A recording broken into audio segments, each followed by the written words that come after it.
નમસ્કાર, ગુજરાત 18 લાઈવમાં આપનું સ્વાગત છે.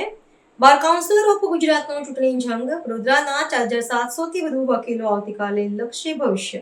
ગુજરાતના કાયદાકીય આલમની સર્વોચ્ચ સંસ્થા એવી બાર કાઉન્સિલર ઓફ ગુજરાતની પ્રતિષ્ઠાભરી ચૂંટણીનો આવતીકાલે પ્રારંભ થવા જઈ રહ્યો છે.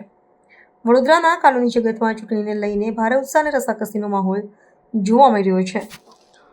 શહેરના દિવાળીપુરા સ્થિત ન્યૂ એડવોકેટ હાઉસ ખાતે મતદાન મથકને આધુનિક સુવિધાઓ અને ચુસ્ત સુરક્ષા સાથે સજ્જ કરી દેવામાં આવ્યું છે. મતદાનના ગણિત અને રસાકસી. વડોદરા મથક પરથી કુલ 4713 નોંધાયેલા વકીલ મતદારો પોતાના મતાધિકારનો ઉપયોગ કરશે. આ ચૂંટણીની સૌથી રોમાંચક બાબત એ છે કે મેદાનમાં કુલ 99 ઉમેદવારો છે, જેમાંથી મતદારોએ પોતાની પસંદગીના 23 ક્રમાંક મુજબ મતદાન કરવાનું રહેશે. આ જટિલ ગણાતી મતદાન પ્રક્રિયા માટે વકીલોમાં છેલ્લા ઘણા દિવસોથી જાગૃતિ અને પ્રચાર અભિયાન ચલાવવામાં આવ્યું હતું. ન્યૂ એડવોકેટ હાઉસ ખાતે તૈયારીઓ. મતદાન પ્રક્રિયાને સુગમ બનાવવા માટે દિવાળીપુરા કોર્ટ સંકુલમાં ન્યૂ એડવોકેટ હાઉસ ખાતે ખાસ વ્યવસ્થા કરવામાં આવી છે. મતદારોની લાંબી કતારોને ધ્યાનમાં રાખીને અલાયદા બૂથ અને બેઠક વ્યવસ્થા ઊભી કરાઈ છે. આવતીકાલે સવારથી જ વડોદરાના વકીલો પોતાના પ્રતિનિધિઓની પસંદગી કરવા ઉમટી પડશે.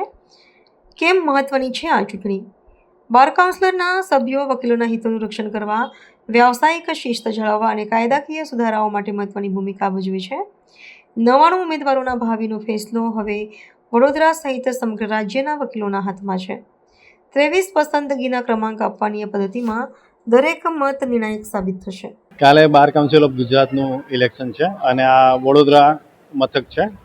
આ મથક પર ટોટલ 4713 મતદારો મતદાન કરશે. 4713 મતદારોએ મતદાન કરવા માટે અલગ અલગ મતદાર યાદી ક્રમાંક પ્રમાણે જે તે ટેબલ પર જવાનું રહેશે એવી વ્યવસ્થા ઊભી કરી છે.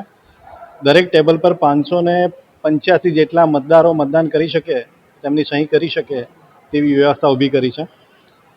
આ ટેબલ પરથી મતપત્રો લઈને બૂથમાં પ્રેફરન્શિયલ પદ્ધતિથી મતદાન કરવાનું છે. પ્રેફરન્શિયલ એટલે પસંદગીનો મત ક્રમાંક આપવાનો છે. જે ઉમેદવાર સૌથી વધુ પસંદ હોય તેને 1 નંબર ક્રમાંક આપવાનો, એનાથી પછીનાને 2, 3 લાઇકવાઇઝ 23 સુધી પ્રેફરન્શિયલ મત આપવાના રહેશે. 23 થી વધારે મત આપશે એ કેન્સલ ઇનવેલિડ વોટ ગણાશે.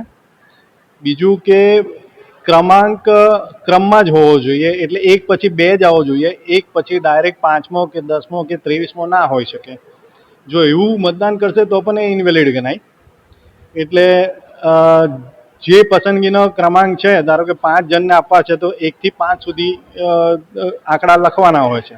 અને જો શરૂઆત ગુજરાતીમાં એકડો લખવાની કરી હોય પ્રેફરન્શિયલ મતમાં તો કન્ટિન્યુઅસ ગુજરાતીમાં જ લખવાનું છે, અને ઇંગ્લિશમાં કરી હોય તો ઇંગ્લિશમાં લખવાનું છે. એક જ મતપત્ર હશે, એમાં પ્રેફરન્સ આપીને મતદાન કરવાનું છે.